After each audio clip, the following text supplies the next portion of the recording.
Hello there, I'm Thomas Hatsios, the British American pilot of the United States Air Force, flying the Boeing 777-300ER to not flight from Zurich International Airport. We're going to be overflying Zurich, Switzerland, Germany, and then coming back to the Switzerland Zurich International Airport runway 14 for an ILS localizer landing. So right now I'm in the cockpit for the pre-takeoff preparation of the Boeing 777-300 ERX of the PMDG simulation Microsoft Flight Simulator X. So I'm gonna start showing you the cockpit instruments and the displays of the primary flight display. Inside the cockpit, so the primary flight display that displays the indicated airspeed. The airspeed selected using the autopilot and flight director system panel, displayed with magenta the ground speed, uh, the barometric altitude above the sea levels, and also the altitude, the target altitude selected from the autopilot and flight director system panel, the APS, the barometric pressure of the outside atmosphere, the radio altitude above the ground level, the magnetic heading and track. We have the magnetic north pole and the true north pole and the magnetic variation depending on where we are in the world. We have the altitude indicator with the pitch ladder in degrees and the bank angle limit in degrees. Also the angle of attack of the aircraft as it flies. The autopilot and the flight director crossbars for manual or automatic guidance of the airplane. The flies and also the ILS localizer crossbars. We have the radio altitude above the ground level and also the rate of climb and descent of the aircraft in tens, hundreds and thousands of feet per minute. We have the tape of the rate of climb and descent of the aircraft, of the vertical speed indicator, the VSI. So we have also the magnetic heading and track, as I said, and we have also the flight mode annunciator with the autopilot and the autothrottle, later on vertical navigation mode of the airplane. And after that, I'm gonna show you the navigation display. The navigation display that displays the airports, the waypoints, the navigation aids. We have the GPS position, the inertial reference position of the airplane. Uh, so uh, so basically it displays the terrain and weather reflections from the weather radar. You can see the terrain levels displayed with green, red and yellow, and also the elevation using the distance, and also the magnetic heading and track. We have the magnetic north pole and the true north pole again. We have the ground speed of the aircraft. We have also the wind speed and direction, and the next waypoint we're going to be overflying, and we have the RNP and the ANP, the required navigation performance and the acquired navigation performance. We also have in the navigation display the display of other aircraft flying around us using the TCAS system, the traffic collision and alert system, using the ADS-B and ADS-C transponders, which transmit and receive using radio frequencies the position, direction and speed of other aircraft, and also the elevation difference between our own aircraft and the other aircraft, and they generate messages in case of collision avoidance or other instances. So we have also, as I told you, the GPS inertial reference position of the aircraft, the airports, and also we can use the flight management computer. I'm gonna show you right after that how to set up a flight plan using a departure our own airport, departure runway. We will select the runway. We will input the weight of the aircraft, the fuel on board, the passengers and the cargo. We're gonna see its center of gravity and aerodynamic core position, and with that we're gonna be calculating, the computer is gonna calculate the horizontal tail trim position for takeoff and for flying. So you're gonna see all these things over here. Then we're gonna generate a route. We're gonna select a departure airport and a runway, intermediate waypoints fixes for lateral and vertical navigation of the aircraft as we climb, then a cruise, then descend and approach to land in a destination airport and runway, and select all this route, this flight plan. using the flight management computer. So you're gonna see all the functions of the flight management computer, which is connected to the autopilot flight director system panel and the auto thrust system. So after that, I'm gonna show you the flight management, the autopilot and flight director panel, the FBS. So you can see here we have you have the primary flight display, the navigation display, the autopilot and flight director system panel, the upper and the lower ACAS, engine indication controller system, the flight management computers of the aircraft, the thrust levers, the flaps and the slats, the horizontal tail trim stabilizer, other systems like the TICA, the transporter, and the terrain weather radar. And here is the flight controls system, the yoke and the control wheel and control column and the rudder pedals. So I'm gonna come later to that. Also, I'm gonna show you the overhead panel. You're gonna see the electrical system, the left and the right engine driving generators, the APU, the auxiliary power unit, the ADIRU, the data and reference unit, the flight management computers, the hydraulic pumps, electronic engine control for the engines and the auto start system, some other systems like the fuel on board, the fuel tanks and the fuel pumps, and also the cabin pressurization and the bleed air, the pressurizer. From the engines, I'm gonna explain you later how to use them. So I'm gonna come in the autopilot and flight director system panel, and we have like 1 hour and maybe 8 minutes more for this flight. So I'm gonna come in the autopilot and flight director system panel, the FDA that contains the autopilot engage and disengage switches, the autothrottle left and autothrottle right engage and disengage switch, the flight director engage and disengage switch. We have also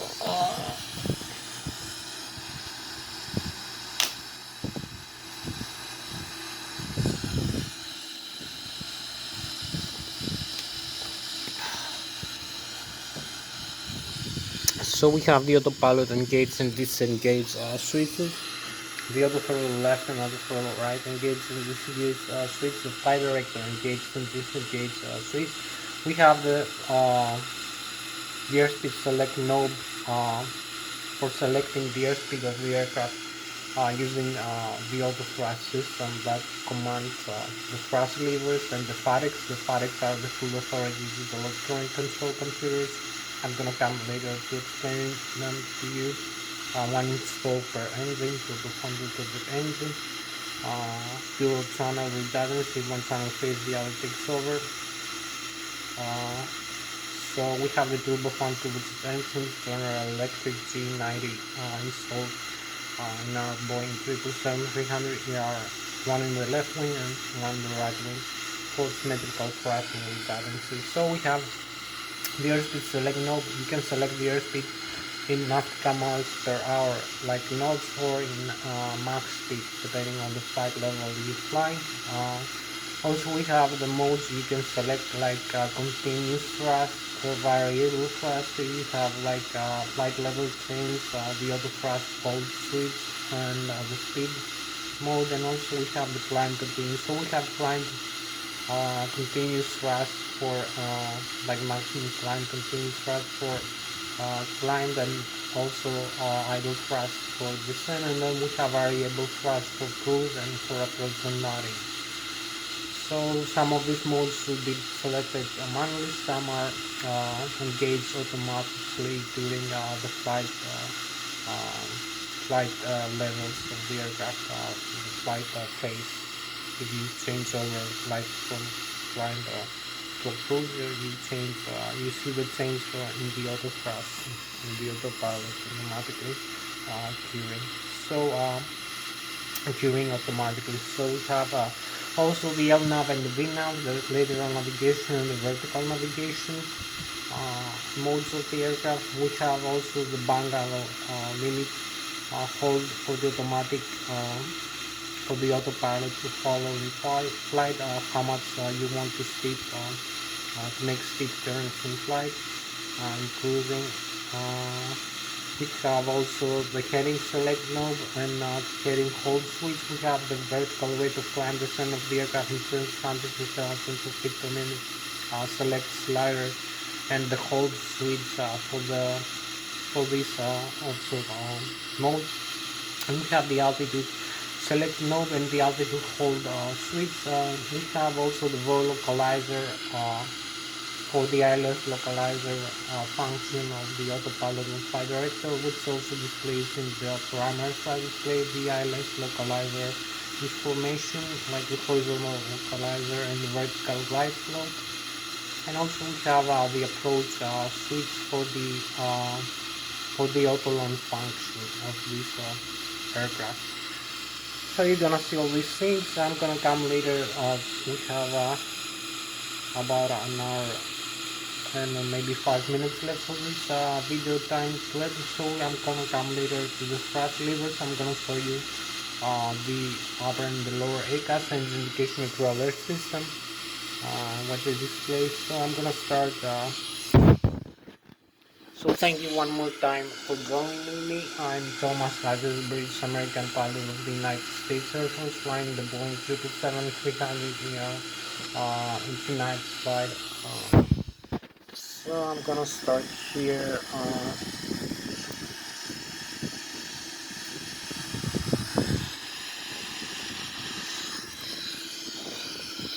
So you can see here we have the primary flight display. You can see the minimum airspeed indicator is 30 knots, but the actual the ground speed is 0. So this is the airspeed tape. You can see the airspeed selected for after takeoff 200 knots with purple. You can select this over here in the autopilot flight director system panel. You can see the values of the airspeed, nautical miles per hour knots, 200 knots. We have also you can see this indication, this marked arrow over here. It displays where is the airspeed located or the altitude located. So we have also the barometric altitude above the sea level, the altitude tape. You can see the barometric pressure of the outside atmosphere, the radio altitude above the ground level, the altitude selected from the autopilot and target altitude from the autopilot and flight director system panel, the vertical rate of climb descent this state. So you can see this needle moving up when you climb or moving down when you descend, 10 per thousand feet per minute. The magnetic heading and track will have the magnetic north pole and true north pole and magnetic variation depending on where we are in the world. And also the flight director here, the crossbars. Later you're gonna see the autopilot, the pitch slider in degrees, some indications, some limits. So you can see 2.5, 5, 7.5, 10, 12.5, 15, 17.5, 20 degrees of pitch up or pitch down. You can see 20 degrees here, 10 degrees from the intermediate. And the bank angle is pretty much like 5, maybe 10, 25, 30 degrees, 45 for the bank angle. So it's pretty much the same like the Ilsloc here. So the one value to select here.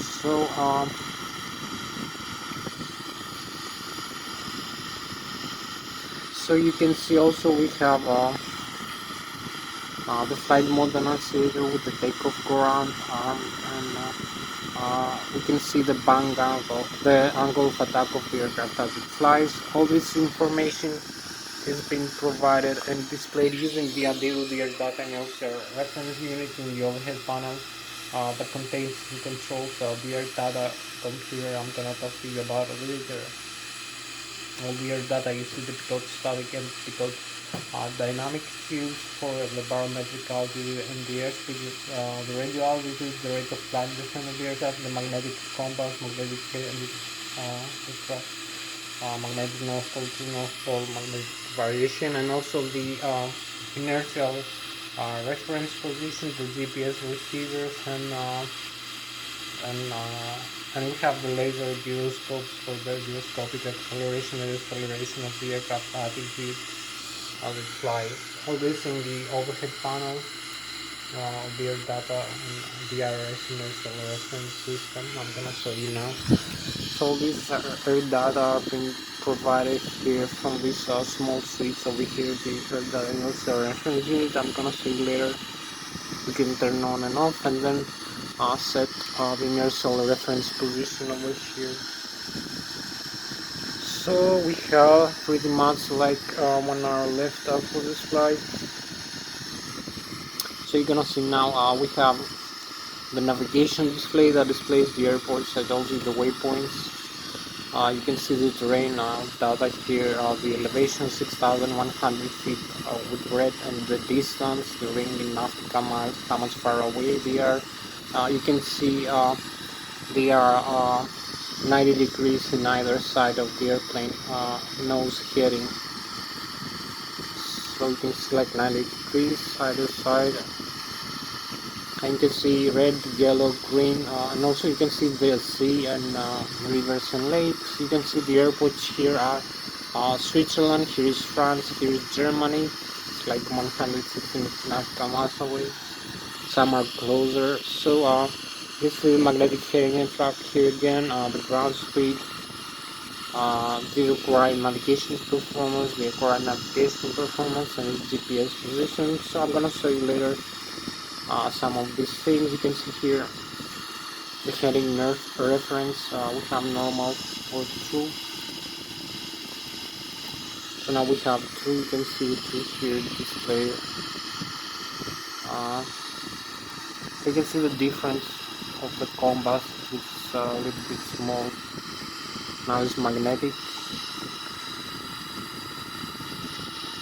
So we're gonna leave this like that, magnetic or true. I'm gonna come later. Here you can see the bug here, the heading we select.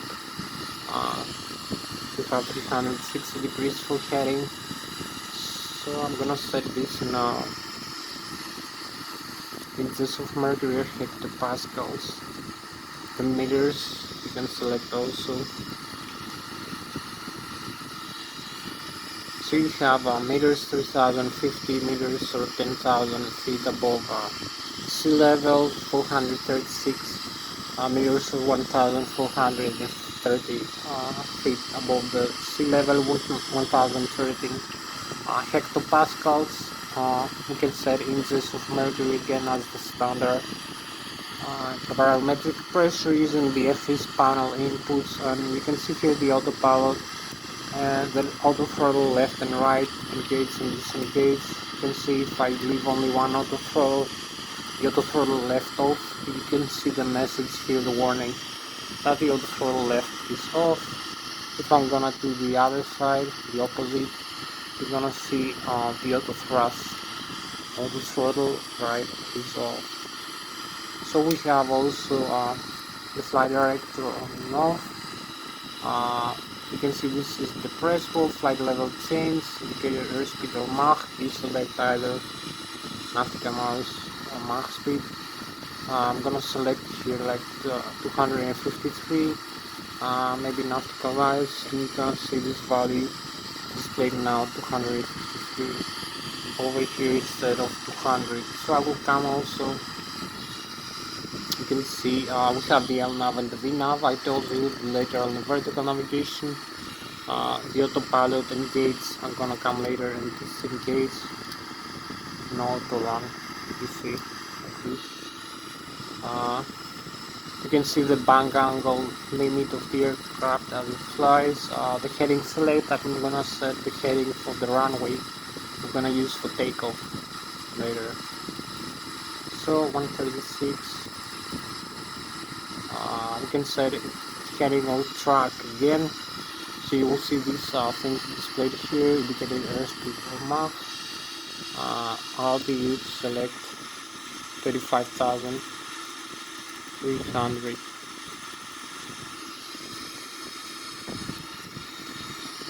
So I'm gonna set all these values here, and we have 1 hour 6 months left for this video time to end, a little bit less.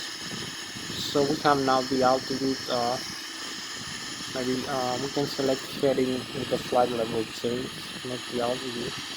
So you will see the modes displayed here in the primary flight display, and the flight mode are not here. Flight director is on, and we have heading hold and flight level change speed. For this altitude, target 7,710 meters or 35,300 feet. This airspeed and this heading here. We can see the heading also changed here. It has moved to be further away from here to 136 degrees. So we have inches of mercury again to be 9.92 above the sea level. Barometric pressure. So we can select a couple more things here before coming to the next section. So we come here. We can select the autopilot on. You're gonna see the autopilot on with these modes now. The autopilot, flight level change and heading. And you can see the AP on and the green message. So I will show you later how to disengage the autopilot using this switch here in the yoke of the airplane. So also we're gonna use this switch for disengaging the autopilot, and then we're gonna come here. You can see the VOR localizer, the approach, the other side flight director. You can see some switches for the ACAS here. I'll display the systems over here in the lower ACAS.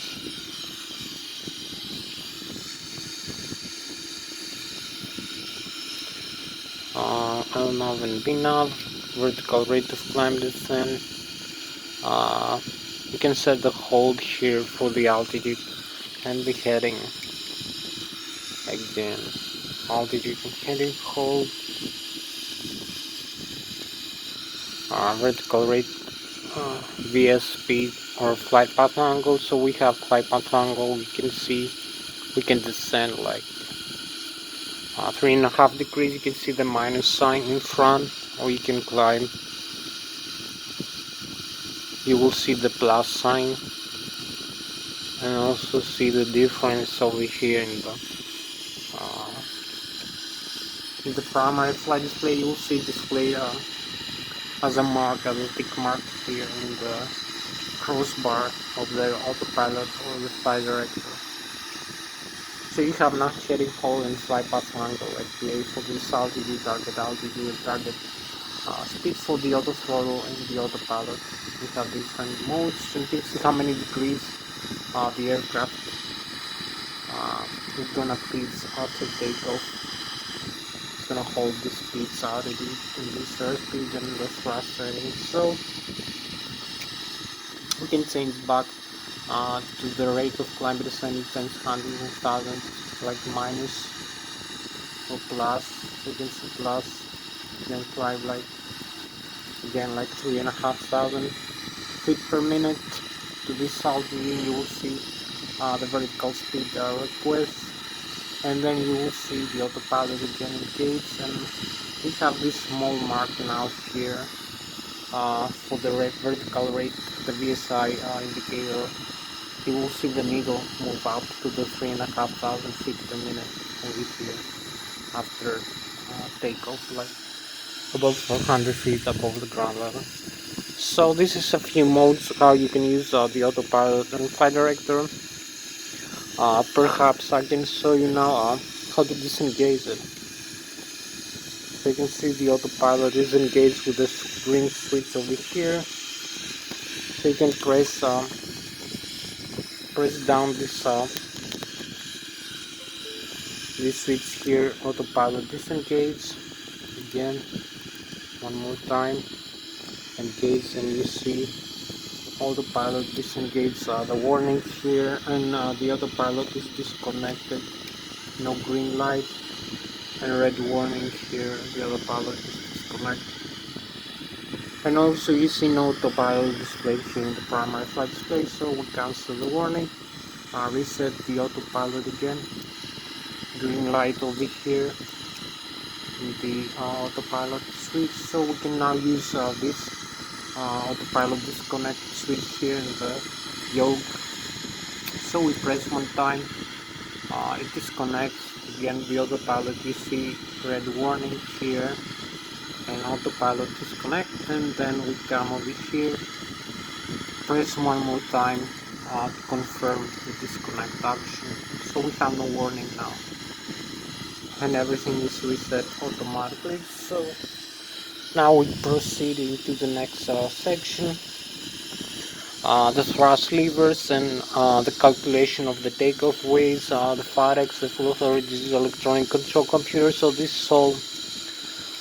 This is all in all for the autopilot and flight director system panel information and the primary flight display, the navigation display. Now I'm gonna come to the FAREX. I'm gonna explain you the thrust levers, the engines. We have the General Electric turbofan turbojet engines. I told you the J90.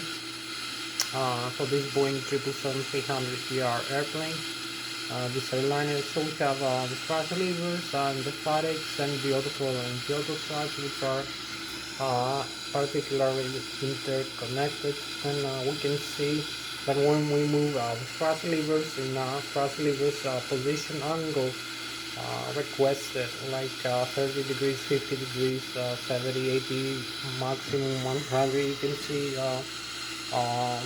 the proportional display of the on the upper ACAS indication of the engine limits. Like the N1, we have the N1, which is the low speed, low pressure compressor and turbine, the low speed stuff and rotor, the turbofan turbojet engine, low pressure compressor and turbine. We have the exhaust gas temperature per engine. We have the outflow valves pressurizer from the 59th stage of the turbofan turbojet engine. We have the N2, which is the high speed rotor and stuff of the turbofan turbojet engine, the high pressure compressor and turbine, the oil pressure, oil temperature, oil quantity, the fuel flow per engine per hour, and in thousands of kilograms or in thousands of pounds per hour, and the vibration in inches of its engine.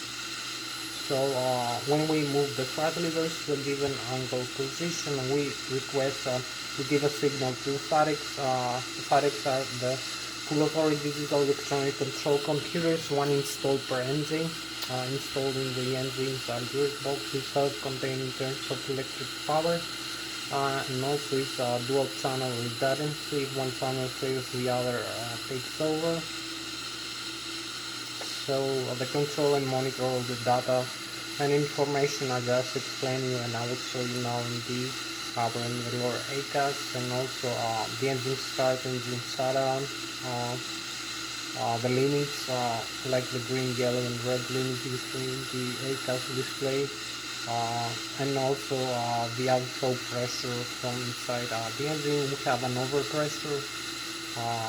They can relieve the pressure by opening up the outflow valves, the 5th and 9th stage to a higher setting. We have another pressure, you can close them into a lower setting so they can increase the pressure inside the engine, so the useful when we climb or descend into higher or lower altitude.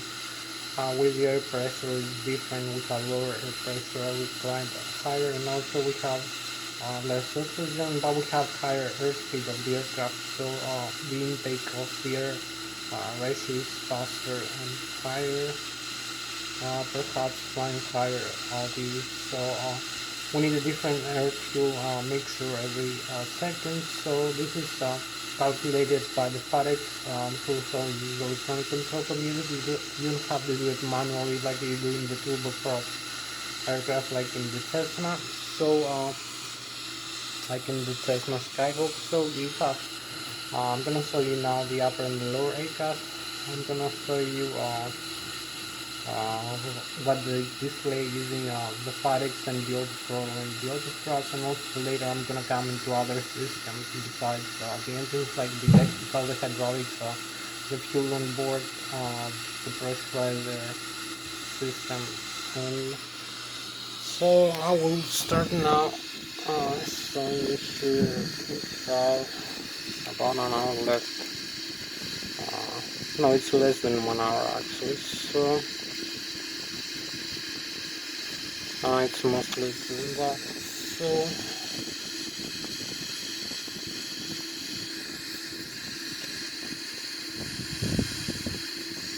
So it's 34, it's 30 minutes. It's about 33 minutes now for this video, and we have about 40 minutes left. So it's less time for that. So I will show you now the engine, how to use the engine, how to modify the thrust, how to adjust the thrust limits inside, and also how they are interconnected with the autopilot and the other thrust inside. So you'll see all these functions and indications. So you request a higher fuel flow rate when you increase the angle of the PLA angle, the thrust levers angle, and also rate of spinning DN1 and DN2 of the spinners of the shaft of the turbofan engine. So I'm gonna show you now. You can see here. So we have the upper and the lower ACAS and the indication to alert system display. So you can see here we have the N1, which is a low speed shaft and starter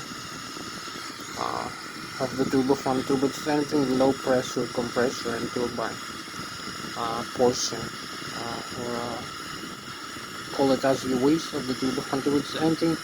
So we have the limits. You can see the yellow, the green, and the red, and the maximum continuous thrust 104.6% for this takeoff weight. Over here in the total fuel on board. The exhaust gas temperature per engine. The N2, which is the high speed rotor and shaft and high pressure compressor and turbine of the turbofan turbojet engine, the G90 as I told you. The fuel flow per engine per hour, the oil pressure, oil temperature, oil quantity, and the vibration of the M2 states of the engines. So this is information that you can see. Also you can see the flaps positions, other things around the engine. So you can see here the throttle levers. We have the left and the right. You can move either one like this. So we press to take off go around the switch, and we need to disengage the other thrust like this. So we disconnect the other thrust system. So this activated the takeoff go around switch over here. You can disconnect using this switch here, the other throttle disconnect switch. So this is the takeoff go around. This is the left and this is the right engine. The fuel flow per engine. The fuel control lever. So you can disconnect also that. You can close the fuel flow or let it run. The fuel control. The fire extinguishers for the engine. And also the thrust reversers. So you can see the speed brake here is retracted. So if we move the thrust levers, the thrust reverse up and back, you will see the speed brake extend automatically, and also the reverse is being displayed here in the N1 section of the turbofan turbojet engine. So you can see here we have the thrust reverse. You can see the blocker doors are open, and the flow of the turbofan has been reversed. So you can close, you will see also the speed brakes retract automatically, or extend again, open the thrust reversers of the engine. So retract them again, extend them again whenever you need, but not in the air, only when you are just landed or you are in a rejected takeoff position. So we cancel the thrust reverse again. So I will show you also other indications here. So we have a few more minutes left. Now I will talk to you. That was so much about the engines. I'm gonna talk to you now about how to use the engines for takeoff. I'm gonna tell you about the flight theory of the airplane, what the speeds, the takeoff speeds we need for takeoff, and then for flying, how we calculate them using the flight management computer. So for this, I'm gonna talk to you about the Newton's first, second, and third law of kinematics of motion, and also the Bernoulli theory of fluid, and also nautical and aerospace engineering principles and equations. We're gonna use them for deriving some calculations about the airplane when it's flying and how it's flyable. So how to use also the engine's power for takeoff, and also you need, and also the flaps position, and the horizontal tail trim position, and also the horizontal tail trim stabilizer. So I'm gonna start for this aircraft now, the Boeing 777-300ER. For this flight, we have 154,000 kilograms of takeoff weight, or 533,000 pounds, which is below the maximum takeoff weight for this aircraft. And we have only 46,000 kilograms, or 102,000 pounds of fuel on board, which is only about 30% of the total fuel we can take. It's also below the maximum weight. And also for mass, and also we have 30,000 kilograms of passenger cargo, 46,000 pounds. So we are having total 254,000 kilograms for takeoff, or 523,000 pounds right now. So we are below the maximum takeoff weight. We still need to use 15 degrees of flaps and 4 degrees of horizontal tail trim stabilizers for takeoff.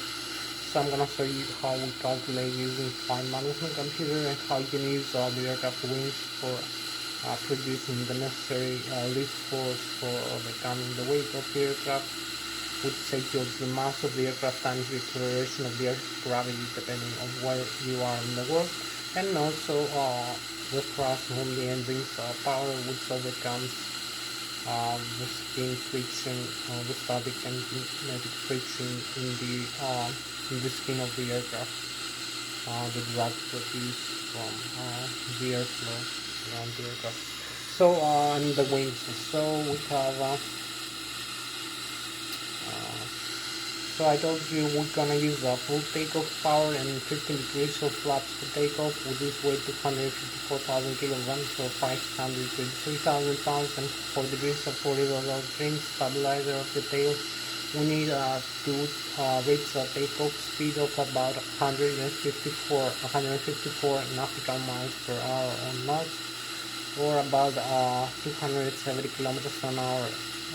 That's to takeoff. We need to overcome the stall speed. The stall speed is the speed at which the airfoil, the wings of the aircraft are not going to produce the necessary lift, and also we need to have the necessary lift force from the wings components. So I'm gonna show you that also by showing you the outside view of the aircraft.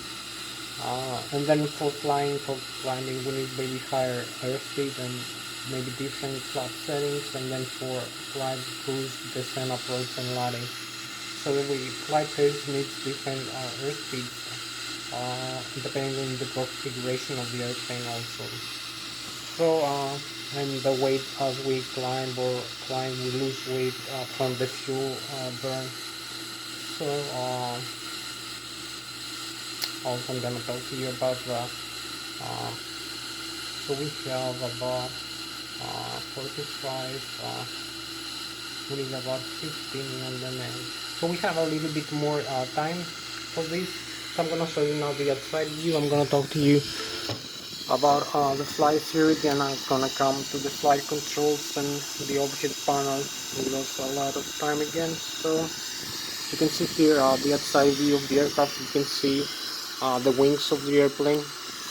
The wings of the airplane hold the total weight of the airplane. You can divide the weight of the airplane over the surface area of the wings, so you can derive some equations. You can see the left and the right wing, the engines installed, and the vectors they produce from the propulsion they generate to move the aircraft forward. So we have also other vectors like the center of gravity vector, and also the longitudinal or the lateral from wingtip to wingtip axis. And so this is the vertical axis, and also we have the moment arm or the lever arm force from the horizontal tail for climb descent, and also turn left and right using the vertical tail, the ailerons and the spoilers for bank rolling left and right. So we have the wings of the airplane. I told you, you can see we have the mean aerodynamic chord position, about 35% of the wings chord. It's the position of the maximum aerodynamic pressure and lift, and also where the stow begins, the airflow starts to detach from the wing. Also is the position where the center of gravity of the airplane is being positioned for airliners usually. So you can see the center of gravity forward or up this position to make it more or less stable by moving passengers and fuel and cargo. So you can see here the wings. You can see they can generate deflections by the airflow using some devices like I told you, the ailerons and the spoilers and the elevators. So you can see the bottom surface of the wings is more flat, and we use also the flaps for doing some of these functions, so it's more flat. The airflow of the air mass as the aircraft accelerates for takeoff is moving slower below the wings, so the air pressure is higher. It pressurizes the aircraft wings up into the air. Also, the curvature of the wings above and the top is more curved, so you can see the airflow of the air mass as the aircraft accelerates the takeoff speed from the leading edge all the way back to the trailing edge, moving much faster above the wing. So we have a faster airflow using the Bernoulli theory above the wing, so we have lower air pressure above the wing, which creates a suction of air, sucks the aircraft up into the air. So we have positive or higher pressure below the wing, which pushes the aircraft wings up into the air with lower airspeed below the wing and higher airspeed with lower pressure, a negative pressure above the wings of the airflow. So this is the general principle. You can see, as I told you, we have the center of gravity. From the center of gravity times the distance all the way out to the horizontal tail over the surface area of the horizontal tail or the elevator or the vertical tail, we have the moment arm and the lever arm, the force from the Newton's physics. So it's times the distance from the center of gravity all the way back to the horizontal tail over the surface area of the horizontal tail or the vertical tail, times the airflow of the air mass per second, times the acceleration of the Earth's gravity. So you can create a deflection force that can pitch up or pitch down the airplane or turn it left and right by moving the airflow and also the ailerons and the spoilers. So this is the general principle about this. Now I'm gonna show you the flight controls inside, how to use the control column and the control wheel. And we have a few more minutes for showing you the overhead panel and doing the same for the engine start demonstration. So you can see here, you can pitch up and pitch down, you can bangle left and bangle right, and also turn left and right the rudder pedals. So for this simulation, I use the side stick, the Logitech Spring 3D. So you can see here, I can use it again. I also use its function and how generate the commands in flight for changing the direction of the attitude of the airplane. So you can climb, you can descend also, you can pitch up and pitch down, you can bangle right and bangle left, and also use the rudder pedals left and rudder pedals right. So you can also trim down or trim up or trim down, hold neutral also position, and use the rudder pedals, I told you, left and right, and also the thrust levers here. I can move the thrust levers, so you will see the thrust being increased like that or decreased. So this is the general principle of the flight controls, as you can see. So I hope you like it. Control all. You can see the side stick deflection is proportional to the yoke or the flight controls deflection for climb or descent. Also bunker left and bunker right, and turning the rudder pedals. So now I'm gonna show you also the other side view here of how to do that. So it's the same like the Airbus commands like this in flight, but you generate a different command maybe for the Airbus. So I'm gonna show you now the outside view and then come again inside the cockpit. So you can see here, you can see the outside view, and then I'm gonna come to engage this demonstration. So you can see again we can climb and descend. The side stick deflections here for the flight controls, also bunker left and right.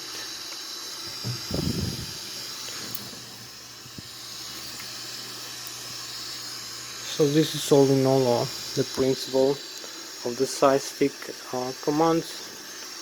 You can see the side stick deflection is proportional to the flight controls deflections over there. So now I'm gonna come inside. I'm gonna come inside the cockpit, show you the overhead panel very quickly, explaining some of the functions, and then make the engine start demonstration and set up the flight plan using flight management computer going into a flight with this aircraft. So we come here for the engine start. The front view we're gonna need. So we have a few more maybe minutes for this. So I'm gonna come here.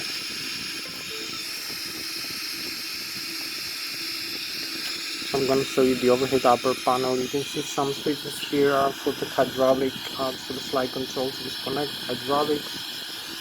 Some circuit breakers here you can reset during flight. So this mainly is for maintenance purposes. So you can see again the view of the airplane. This is the overhead. You can see maybe we have the horizontal tail trim stabilizer. Disconnect CMDR, so you can disconnect the horizontal tail trim, the stabilizer. You can see we have the horizontal tail trim, the tabs here. You can see the trim position of the horizontal tail here in degrees. The green band is for takeoff. Also the parking brakes here, another views. Told you the fire extinguishers, the weather radar here, the TCAS. Also we have the radar trim, the position and the aileron trim, and the display of the aileron trim over here. And also we use the radar, the elevator, the horizontal trim elevator, horizontal tail trim. So you can disconnect if you have a failure of the COVR hydraulic system. You disconnect from the autopilot and the auto thrust over here of the auto trim function. So you have only the manual trim order coming in. So we go now again in the overhead upper panel. So we're gonna set the flaps here for takeoff 15 degrees. So you can see again the view here, the autopilot over here, nicer view maybe. Also the position. So we have the left and the right engine. We have the APU. I'm gonna start. We have the primary flight control computers here. Thrust symmetry compensator on and off. The ADU on and off. We have the hydraulics here. We're gonna turn off the hydraulics. You will see we're gonna have some failures. We have the passenger oxygen over here. The ram air turbine, passenger oxygen. So we have a failure of the hydraulics now coming up. So we're gonna lose the flaps. We have alternate flap. Over here you can see all the failures. Stabilizer, no stabilizer, hydraulic pressure. Here they keep coming up. No pump, fuel pump. So we're gonna see the failure here also. So we're gonna reset hydraulic left and right engine and the electric also, and then to the auto position. So you can see the left and right engine, the IDG, the batteries. We have the electronic engine control for the engine here, normal and alternate, that controls the farads, the auto start on and off here, this switch. So we set back to normal. We have the cargo fire here and the APU fire. We can dump some fuel inside using this switch and select the nozzles and how much fuel to remain. We have the forward, the aft, the fuel pumps, the cross-feed valve, also the center tank. This is the left wing and this is the right wing, and this is the center tank, which is empty. So you can see the display. We have the wing and engine on the eyes and also here. So this is also the wing, the aircraft lighting system, the windshield wipers left and right. So this is the primary flight control computer. You can see some engine controls, circuit breakers here I told you, and the disconnecting hydraulic fluid. So this for maintenance. So you can use also here. We have the cabin pressurization system, automatic, manual. We use the outflow valves to open or close when we try to descend to pressurize the pressurized cabin, or use automatic and select the landing altitude to land. We have also the left and the right wing, the pressurizer, so you can turn off the pressurizer, the bleed from the engines. You will see the packs also closed, and also the APU bleed. So you can see left engine, right engine, and APU, and you will see the systems we're gonna lose now.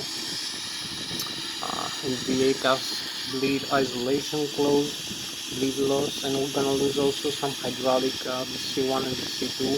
Also the cabin pressurization we have now, so we lose hydraulic demand C1 and C2, which is over here, and also we lose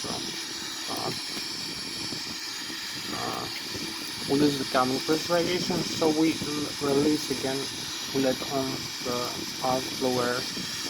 We use for cabin pressurization, wing and engine, the ice, air conditioning, and also starting the engines. We use the APU. So now I'll come here to the view. So we have 5 more minutes left for this flight. So we have the setup, display on, display. You see the status here. The APU is running, the hydraulics, the oxygen level, the checklist, normal menu. Before start, what we need to do, complete all these items.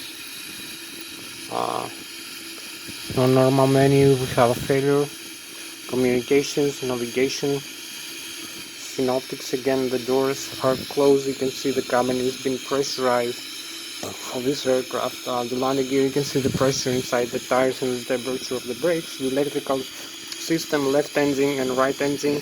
Generators 120 to 200 volts, 400 Hz frequency, alternate current. The APU generator also 120,000 watts or 102,000 kilovolts. You can see the volts of the battery and the average discharge, and the backup generators also. Hydraulic left engine, right engine, C1 and C2 backup also.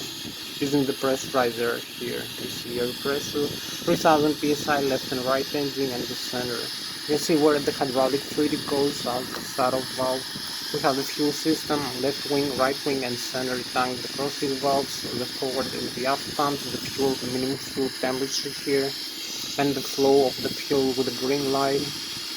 The engine symbol, low and high pressure fuel valves, and the total fuel on board, and the APU is fed from the left wing using the DC motor. So this is for the fuel. We have the air, you can see left and the right wing engine, pressurizer, also the APU we're going to use afterwards for starting the engine, and The temperature we use, cabin pressurization, wind and engine eyes, hydraulic here pressurization. So if we increase the thrust from the engines, you're gonna see also the duct pressure increase rapidly. So now we go into the last part, the flight controls. So you can see we can move the flight controls around here. You can see the wings, left wing, right wing, horizontal and vertical, and also the stabilizer trims. So if we move the controls here, other way on the rudder pedals, so the other side, you can see the display is normal here, and there is no failure before flight or after. So we go back into the engines. So we need to turn on some lights here. You're gonna see the engines around, and also we're gonna use the auto start instantly, so not losing time. So we have about 18 minutes left. So we have the N1 decreases because of temperature, no fuel flow. You can see the outside view. The engines are going down now, slowing down. So we're gonna lose the engines. So we need just to release fuel control because we have the auto start on already. So you will see the engines fuel flow. The N1 increases. We have the engines around this page here. So we have the fuel and the pressure from the APU, and we have the engine start properly. So one last step before flying, we need to set up the flight management computer here. So we set up the menu, the FMC. You can see the model, the position. We are Lszh this airport, reference position, initial reference, 0 fuel weight and gross weight, and the reserves on board, 5% reserves on board. Here you can select or leave this some automatic function. So we have the cruising altitude 35,300 feet, and the cost index 100%. So the route from this airport, Lszh, back to this airport, copy paste, and the runway we use to take off. Then we're gonna use for approach and landing, departure and arrival. Departure, select next page, countries, route, arrival, let's 14, next page, translate. So we have lake, cancel discontinuity here, then again activate and execute, and we have center of gravity. We use flaps 15 degrees center of gravity, and we have the trim position and the takeoff speed for this takeoff weight, and also so we have all the information necessary. We can start now for takeoff, not losing time like this. So we advance the thrust levers, also use the tiller here for the nose wheel steering, disconnect the parking brakes and go. So we steer like this. This thrust is enough. We don't need more airspeed, a little bit of braking now. So the runway here is clear. Also we can see in the radar that the runway is clear. So we only need to taxi here. Is the tiller again for steering, and the rudder pedals also. So we press the brake. You can see the information here is correct. The range, we're gonna see the flight plan here in the terrain, the radar scan. Also the LNAV here, the flaps position is set correctly, and the speed brakes are retracted, and also the horizontal trim stabilizer is correct, so you can see where we are and where we are going right now. So we go back and we're gonna have this nicer view for takeoff over here. So we release the parking brakes and go. So we have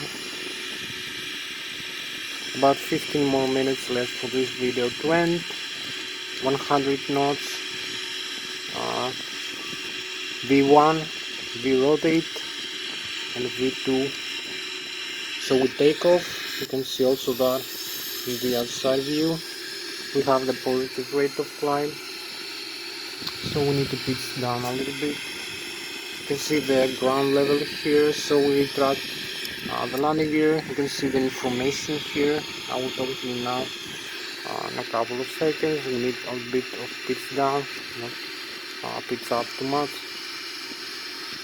You can see the thrust. So we are 1,900 feet above the ground level, 2,700 feet above the sea level. You can see the difference between 1,500 to 4,000. We climb with 8,000 feet per minute. We need to trim down a little bit, not lose the airspeed. You can see the airspeed here and the flaps limit. You can see also how fast we climb. The airspeed, the max speed is 0.4. You can see the terrain again and the flight plan we're gonna follow. So we need to start now turning. Make the turn.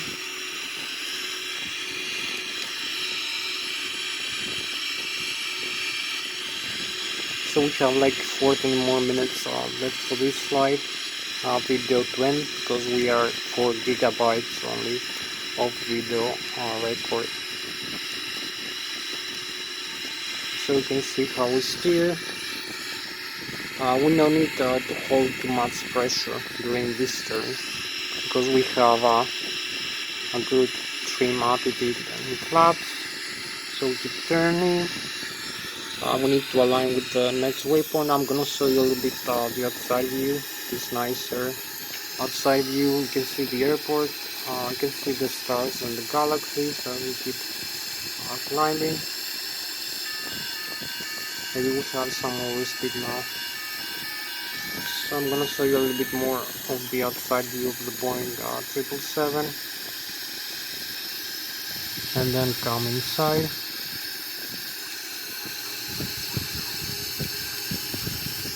So you can see hope you like this view. The Boeing 777 300ER. It's nice airplane.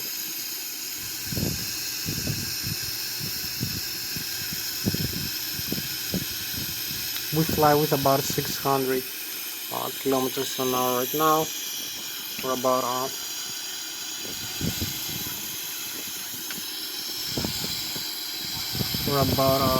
250 meters per second. So you can see also the galaxies here as we fly, as we climb.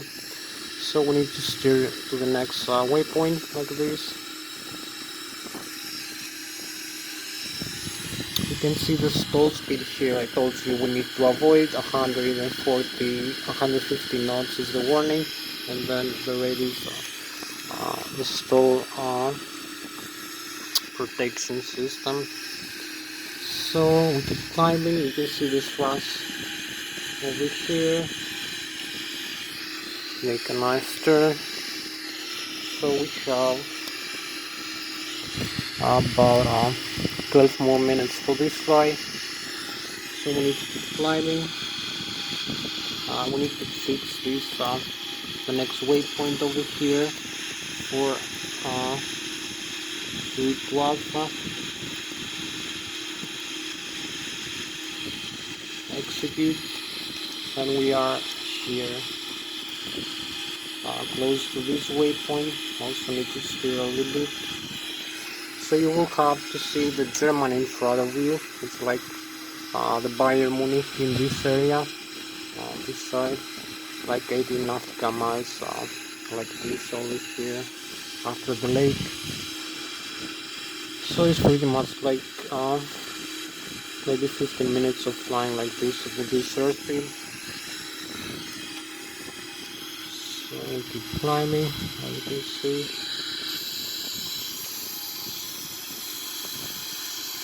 So I'm gonna have to show you a little bit more.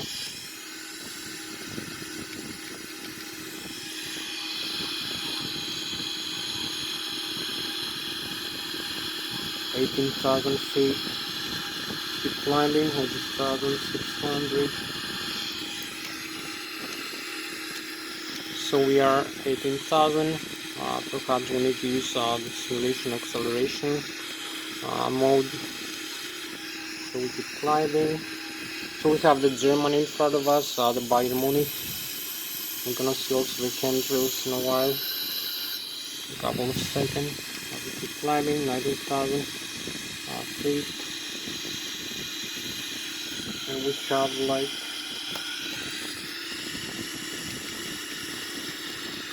10 more minutes for this flight, 30,000 feet.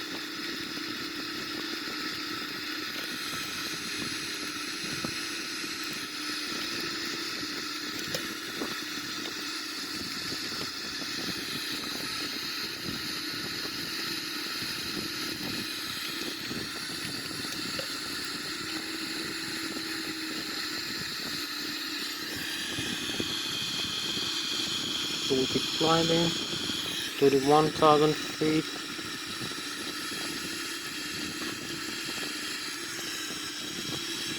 You can see the pitch altitude here, 32,000 feet. Now we're gonna reach the handrails. We're gonna see some handrails. So here we are. We need to hold a little bit level like this as we keep climbing. So we have maybe like 8 more minutes left for this flight, and here we have the chemtrails. So we keep flying with about 900, no, like 700 kilometers an hour or 250 knots. You can see the lake here, the St. Gallen, the lake, the Switzerland, France, and here is Germany. In front of us, the Bayern Munich. So we have, this is our spacecraft for tonight, the Boeing 777. We cross the galaxies like that. Very nice view. You can see the frozen vapors here. There we are, 33,000 feet. So we need to start turning back to the airport now. So we have the Bayern Munich, the Bavaria, and the Swiss Alps and the lake, and we're going back now. We also need to accelerate the airspeed.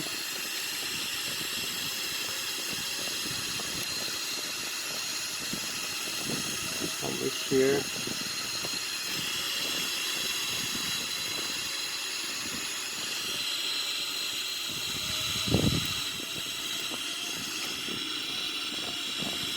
So here we cross this position. Hope you like it. Also the view of the Boeing 777. We cross with about now 900 kilometers an hour, 300 knots, crossing very close to the Bavaria in Germany. So this is our spacecraft for tonight, 900 kilometers an hour or 300 knots, 35,000 feet above the sea level.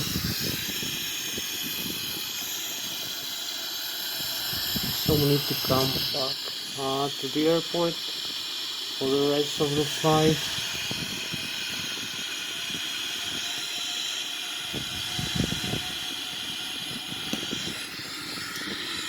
We have like 6 more minutes left for this flight. So we need to make a diversion also. Retract the flaps. And 34, we are 35,000 feet. You can see 35,200, 300 feet above and we're gonna fly like this, 35,000, hold manually. So we're gonna be flying manually this flight, and also we are 35,300 feet above the sea level. So you can see our spacecraft for tonight, the galaxies, as you can see here. So we're going back to the airport. We need to start descent right now, and also select a lower altitude and a lower airspeed.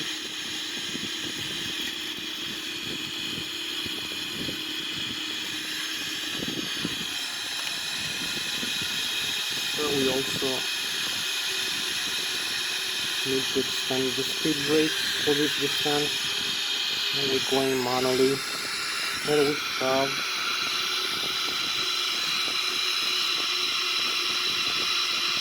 6 more minutes left for this flight.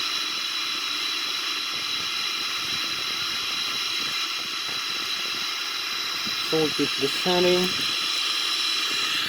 extend a little bit, slow us down, and select lower airspeed also. Keep it down.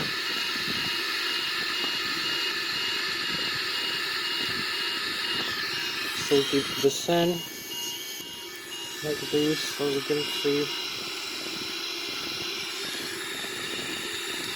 we are closer into the airport.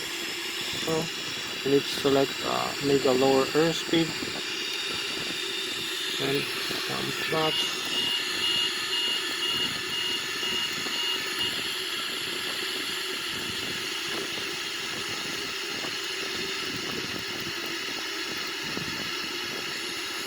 And some flat position. So we're gonna make a straight in like this, but need to descend a little bit and lose some altitude and some airspeed. So we're gonna have like to enter this point of the long final and then coming closer.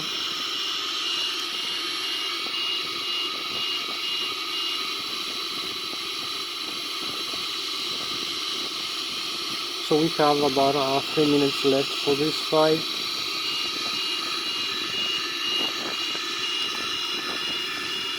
Ten 10,000 feet, 9,000 feet,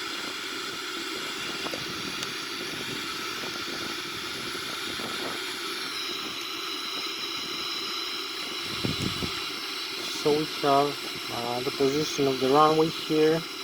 We need to align with the runway like this as we keep descending.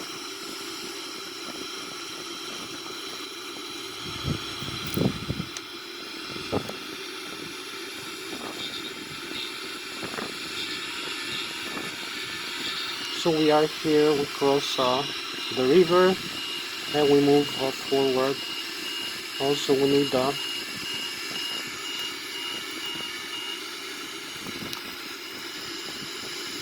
we are much closer now.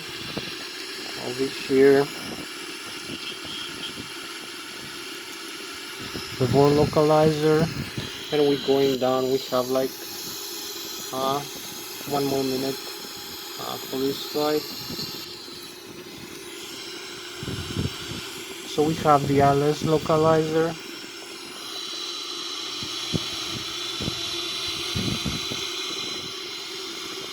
The information that we need, we are a bit higher, but we need to descend a little bit faster. We adjust the flaps as you can see manually and align like this with the runway. We have some side wing.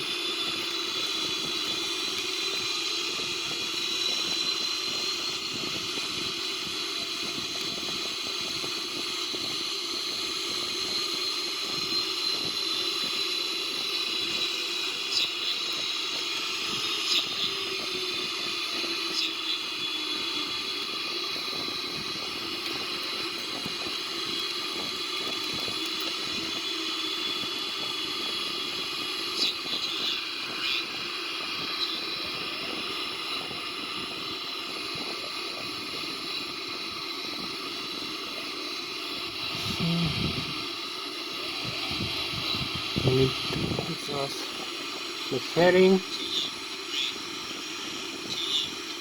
leveling off, then flare, parking brakes, and reverse thrust. We have full reverse and parking brakes. Here we go with the full reverse. As you can see, we made a very nice landing here. Beautiful landing. So you can see the nose wheel here. The landing gear is perfectly normal and safe. You can see the landing gear, the tires, there is no breakage in the nose wheel like some other people are doing. For the landing gear, you can see also it's normal, both of them, left and right. They hold up the aircraft in their position. There is no blown tire or broken wheels. So you can